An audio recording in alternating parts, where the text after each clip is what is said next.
कृपया अपने नेत्रों को बंद कर लीजिए।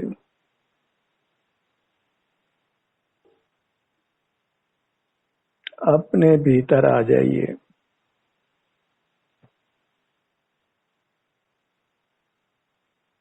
जब हम बहिर्मुख होते हैं तो कर्मों के आगमन का द्वार खुल जाता है। भीतर रिक्त स्थान बन जाता है, वैक्यूम क्रिएट होता है।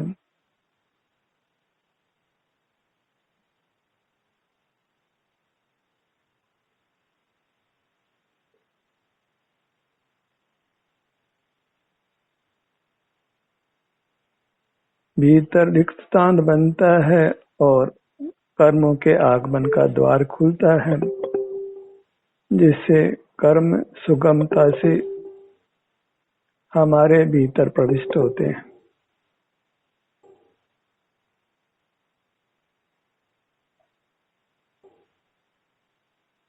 जैसे कोई मकान मालिक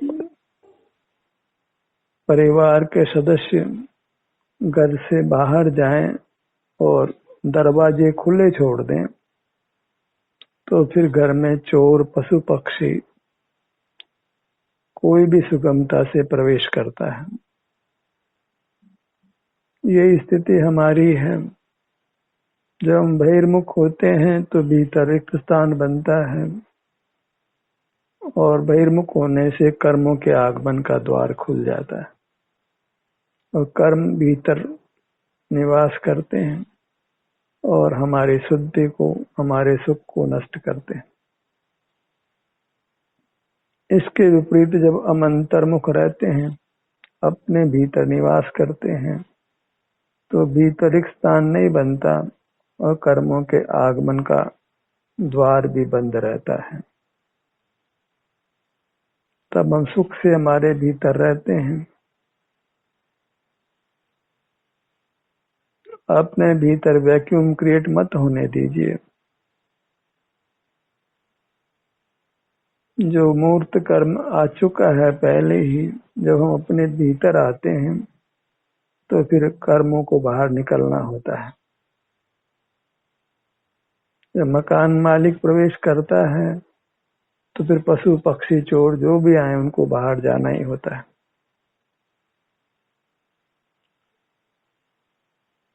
कर्मों के आगमन को रोकिए और जो कर्म आ गए हैं उनको विदा करिए। अपने अमूर्त काया को अत्यंत शुद्ध रखिए, सुखद रखिए। अनंत काल से हम हैं और अपनी काया को परिमार्जित नहीं कर सके हैं। अपने में से मूर्त पदार्थ जो हमारे में भरा है सूक्ष्म स्थूल रूप से, उसको हम अपने भीतर से हटा नहीं सके।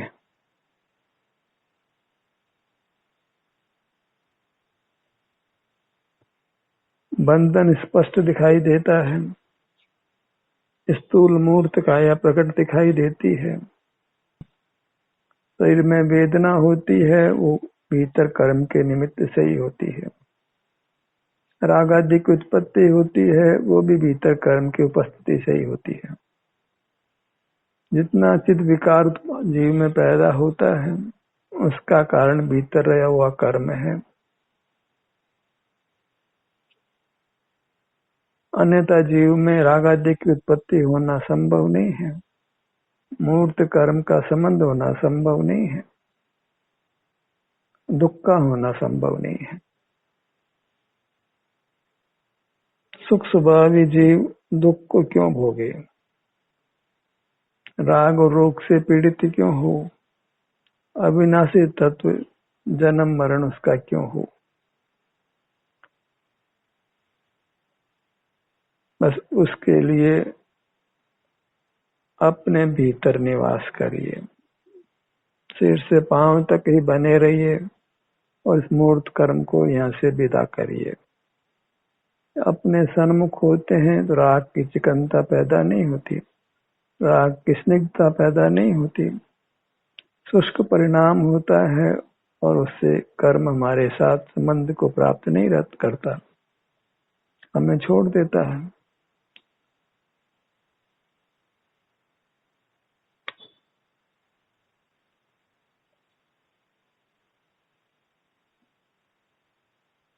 दृढ़ता से इस बात को धारण करिए, संकल्प लीजिए कि मुझे अपने आप को मूर्त कर्म से, मूर्त पदार्थ से विमुक्त करना है। यह आडमास की काया का संबंध अच्छा नहीं है। लोक में इन धातुओं को अशुचि माना जाता है।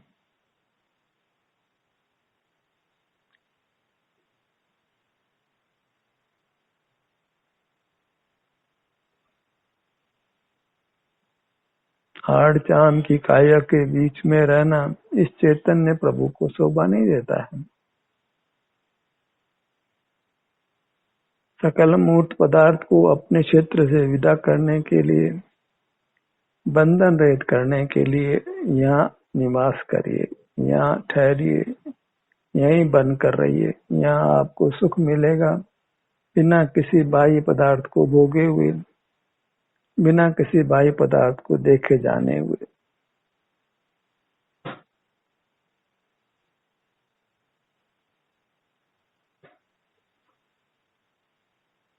जैसा हम संकल्प लेते हैं वैसी प्रवृत्ति स्वयं होने लगती है।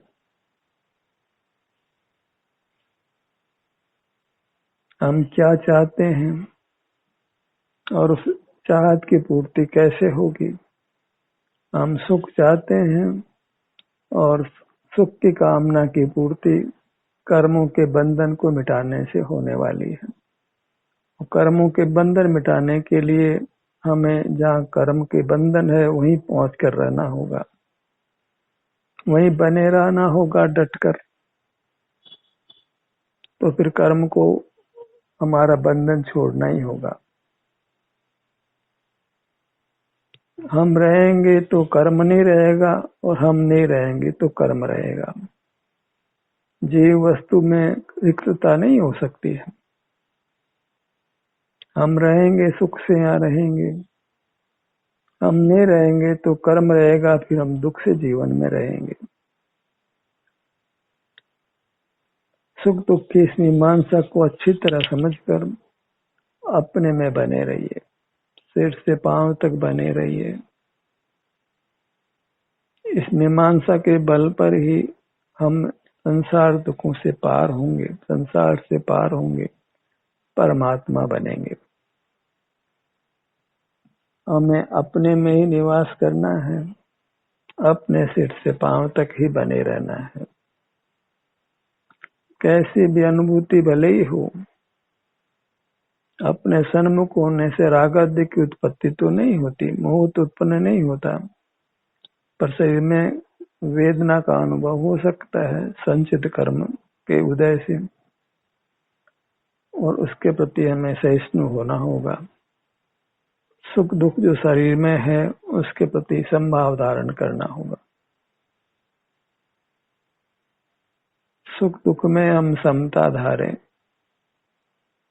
भीतर निवास करते हुए इस बात को हृदयंगम रखना होगा कि जैसे भी संवेदना हमको मिलती है अपनी अमूर्त काया में, उसको हमने स्वीकार करना है, क्योंकि स्वीकृति में ही हम यहाँ बने रहेंगे और अपने आप को मूर्त के बंधन से मुक्त कर पाएंगे।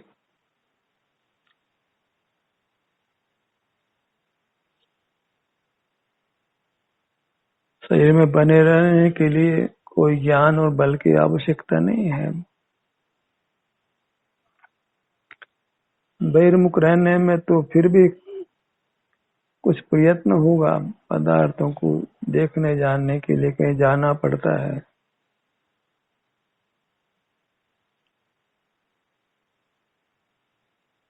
अपने सन्मुख रहने के लिए कहीं जाना ही नहीं है, जाना समाप्त करना है। बस कर्म का बंधन मुझे स्वीकार नहीं है, मूर्त का बंधन मुझे स्वीकार नहीं है। जब भारत देश के लोगों ने अंग्रेजों को अस्वीकार किया कि अंग्रेजों का हमारे देश में रहना हमको स्वीकार नहीं है, उनका शासन हमको स्वीकार नहीं है, तो फिर अंग्रेजों को जाना ही पड़ा। ऐसे ही हम पांव से मस्तक तक ही हमारा चैतन्य देश है। देश का अर्थ क्षेत्र होता है, ये अपना क्षेत्र है, और यहाँ कर्मों का साम्राज्य है जो परदेशी है। बस हम यहाँ स्वयं शासन करेंगे।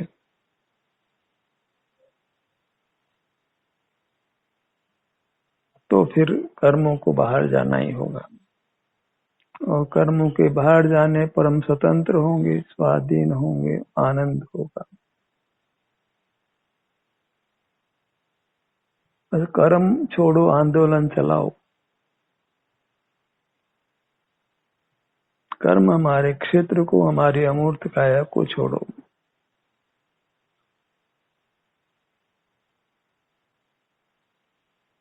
उसके लिए हमें अपने ही घर में, अपने ही काया में, अपने ही क्षेत्र में डटकर रहना होगा। यही हमारे देश की चैतन्य, देश की रक्षा का स्वरूप है। अपनी सीमा में बने रहना, डटकर बने रहना, और कर्मों को भीतर प्रविष्ट नहीं होने देना। देश रक्षा पर कितना ही धन खर्च करता है, कितने लोगों को सीमा पर लगाता है, तब जाकर देश की रक्षा होती है। हम भी अपनी सीमा पर डटे रहें, तो हम कर्मों से अपने आप की रक्षा कर पाएंगे। जो हमारी सीमा है सिर से पांव तक, वह हमारे स्वमेव अनुभव में आती है। इतना ही मैं हूँ, अपने सही प्रमाण सब अपना अनुभव करते हैं। बस सही प्रमाण अपने में बने रहना है। बाहर की जिज्ञासाओं को असमन करिए। उन जिज्ञासाओं की पूर्ति में सिवाय हानि के कोई लाभ नहीं है, सिवाय आकुलता के, सिवाय तनाव के। उससे सिर्फ आप रोगी ही होंगे, दुखी ही होंगे, कुछ लाभ होने वाला नहीं है। सीमा को उल्लंघना नहीं है, माने यहाँ द्वारों को खोलना नहीं है। 5 इंद्रिय, मन, मस्तिष्क के द्वारों को दृढ़ता से बंद रखना है।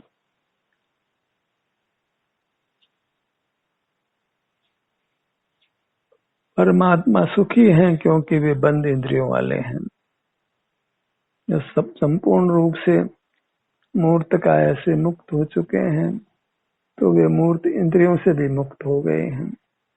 इसलिए मूर्त पदार्थों को जानने का उनके कोई प्रसंग ही उपस्थित नहीं होता, और बिना मूर्त पदार्थ को देखे जाने संसार नहीं होता। मूर्त कर्मों का बंधन नहीं होता और संसार नहीं होता। हमारे अभी इंद्रियां हैं, लेकिन वो ये नहीं कहती है कि तुम हमारे माध्यम से मूर्त पदार्थों को देखो जानो। हम स्वयं ही अपने से विमुख होते हैं, मूर्त पदार्थों को देखने जानने जाते हैं। हमारी इंद्रियां भी नहीं कहती है कि तुम हमसे, हमारे माध्यम से देखो सुनो। ये अचेतन है, ये कोई संदेश नहीं देती है।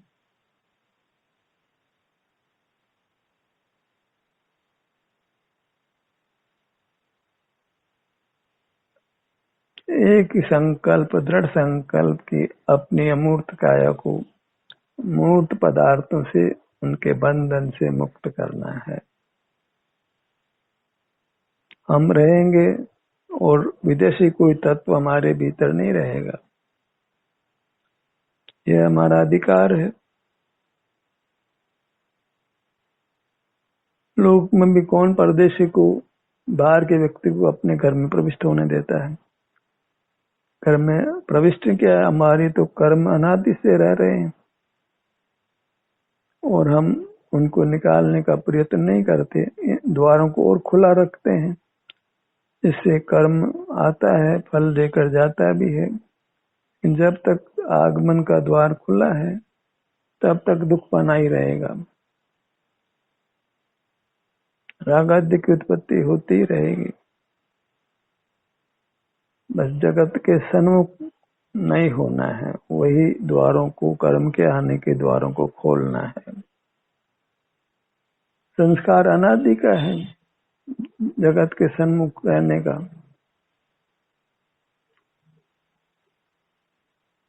रुकना है और अबाउट टर्न करना है।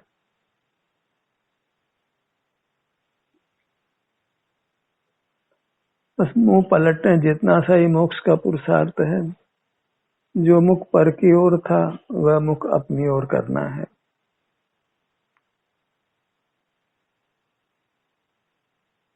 इतने से पुरुषार्थ का फल अनंत काल का सुख है। सुख के लिए बड़े बड़े परिश्रम हम करते हैं, जान जोखिम लगाने के कार्य भी करते हैं, और ये सुखी होने का जो अनुष्ठान स्वसन्मुखता है, उसमें कोई श्रम भी नहीं है और कहीं जाना भी नहीं है। किसी की सेवा उपासना नहीं करनी पड़ती है। व्यापारी ग्राहकों की सेवा करता है, सर्विस क्लास व्यक्ति कर्म पब्लिक की सेवा करता है, ग्राहकों की सेवा करता है कि मालिक की सेवा करता है। अपनी सेवा से जैसे किसी को कोई मतलब ही नहीं है। भोजन पाने की व्यवस्था कर लेने मात्र से जीव कर्मों के बंधन से मुक्त नहीं होता है। रोटी, कपड़ा, मकान, सब बाहर के सुख सुविधाएं जुटा लेने से जीव कर्मों से रिक्त नहीं होता है, उससे कर्मों की निर्जरा नहीं होती है, अपितु बंद ही होता है। लौकिक विद्या अर्जन करने से भी हम कर्मों के बंधन से नहीं छूटते हैं। कंप्यूटर कैसे काम करता है, इलेक्ट्रॉनिक्स कैसे काम करता है, मकान कैसे बनते हैं, अन्य नाना कार्य कैसे संपादित होते हैं, इन सब ज्ञानों की वास्तव में सुख पाने के लिए जरूरत नहीं है। यदि हम अपने सन्मुख रहते हैं, अपने में निवास करते हैं, जो कुछ हम कर रहे हैं वो कार्य कोई भी परमात्मा नहीं करते हैं। जो कुछ हम परिग्रह संजोते हैं, कमाते हैं, रक्षा करते हैं, भोगते हैं, ऐसा कोई परिग्रह परमात्मा को नहीं होता है। जैसा हम लोग के जीवों से व्यवहार करते हैं, वैसे परमात्मा किसी जीव से कोई व्यवहार नहीं करता है।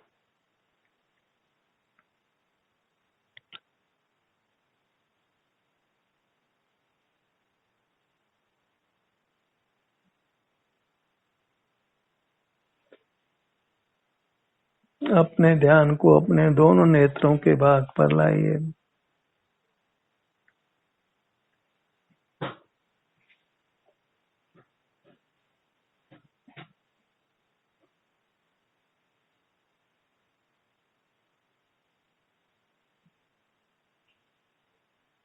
जब अपने सन्मुख होते हैं तो शारीरिक सुख दुख अनुभव में आता है।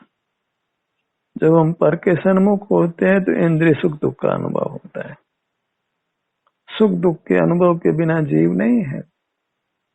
पर सन्मुखता में होने वाले विषय सुख दुख में जीव मूर्त कर्मों से बनता है। स्वसन्मुखता से होने वाले शारीरिक सुख दुख के अनुभव से जीव कर्मों से बनता नहीं है, छूटता है, और सुख कर्मों के बंधन से छूटने से है।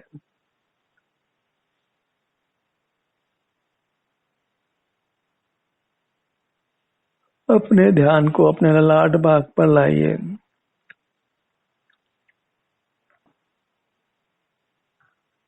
कार्य का क्षेत्र बहुत छोटा है, बस पांव से सिर तक है, जहां पहुंचने के लिए हमको 1 सेकंड भी नहीं लगता है। अति सूक्ष्म काल में ही, न कुछ काल लगे, हम अपने शरीर के किसी भी भाग में पहुंच जाते हैं। अपने पास आने में कोई रोक टोक नहीं है। बस निद्रा के, मूर्छा के काल में ही हम स्वानुभव नहीं कर सकते। जो जो हम अपने सन्मुख रहते हैं त्यों त्यों निद्रा हमारी अल्प होती जाती है और इस कारण से हम अधिक समय तक स्वानुभव का पुरुषार्थ कर सकते हैं। जो जो हम स्वानुभव का पुरुषार्थ करेंगे त्यों त्यों निद्रा कम होती जाएगी, निद्रा की आवश्यकता कम होती जाएगी।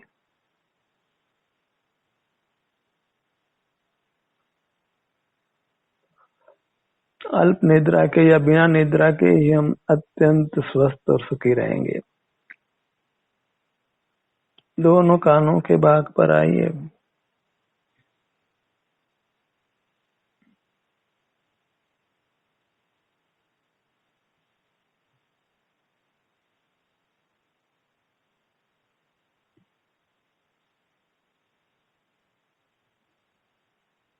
सिर से पांव तक ये अपना विस्तार, अपना क्षेत्र, अपना फैलाव हमको अनुभव में आता है और यहाँ की सुख दुख स्थिति अनुभव में आती है।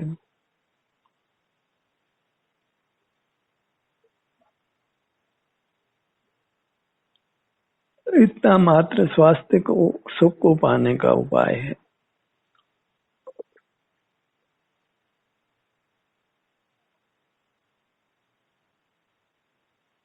इससे भिन्न ही लोक में नाना धर्म का पाखंड पाया जाता है और उसको करके जीव वास्तव में कर्मों के बंधन से छूटता नहीं, दुखों से मुक्त नहीं होता है।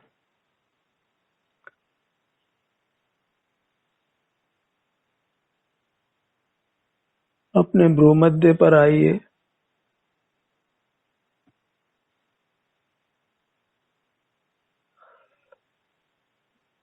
दोनों होठों का भाग और नासिका का भाग, मुखमंडल का बीच का भाग,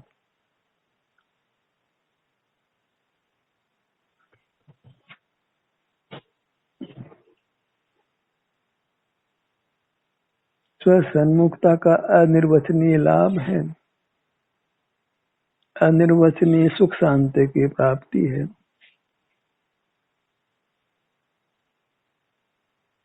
इसी से वास्तव में जीवन का उत्थान होता है,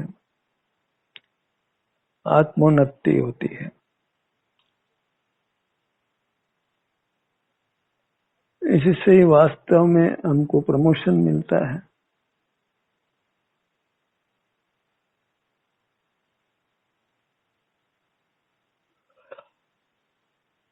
भीतर जिह्वा भाग पर आइए।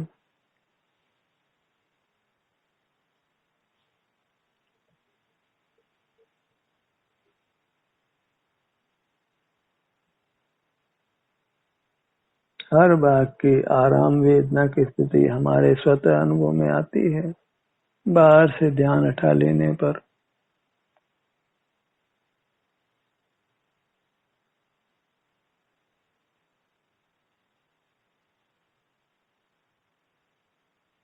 शरीर में तीव्र वेदना हो तो बिना प्रयत्न के ही हमारा उपयोग उस वेदना के स्थान पर आता है, वेदना का अनुभव करता है।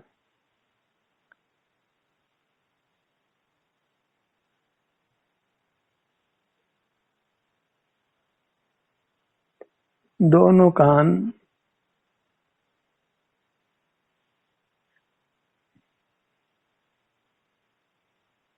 दोनों गाल, ठुड्डी,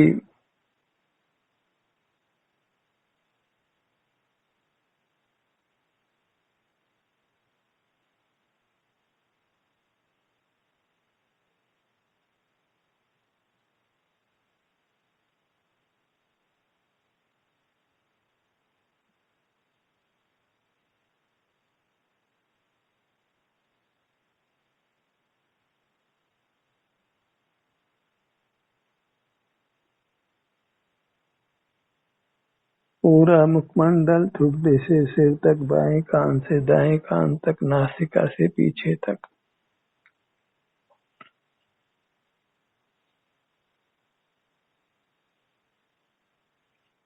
इसी प्रकार हम अपने में स्थित रहते हैं और कर्मों के आगमन को रोकते हैं और कर्मों को आए हुए कर्मों को विदा करते हैं।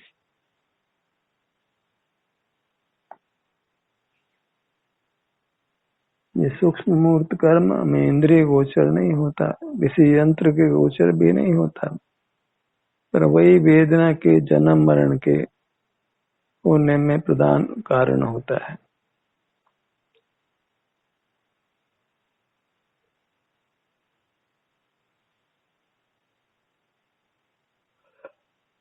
अपने गर्दन के भाग पर आइए।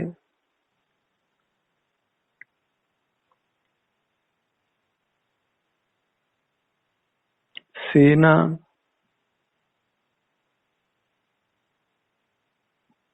पेट और पीठ।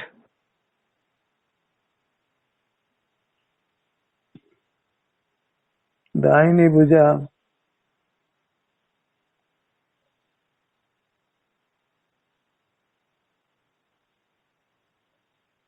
क्योंकि हमको सकल मूर्त कर्मों से मुक्त होना है, इसलिए अपनी काया के किसी भी भाग में एक अंग से दूसरे अंग में बस यहीं बने रहना है।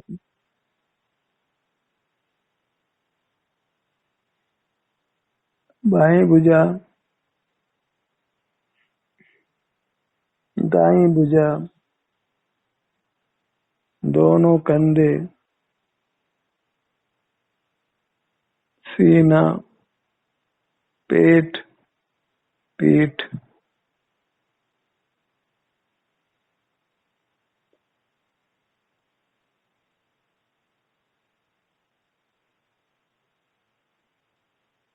दाहिनी भुजा, बाएं भुजा, दाहिना पैर, बायां पैर, ये मनुष्याकार यही आप हैं और इसकी दुखों से हमें रक्षा करनी है। इसी में ठहर कर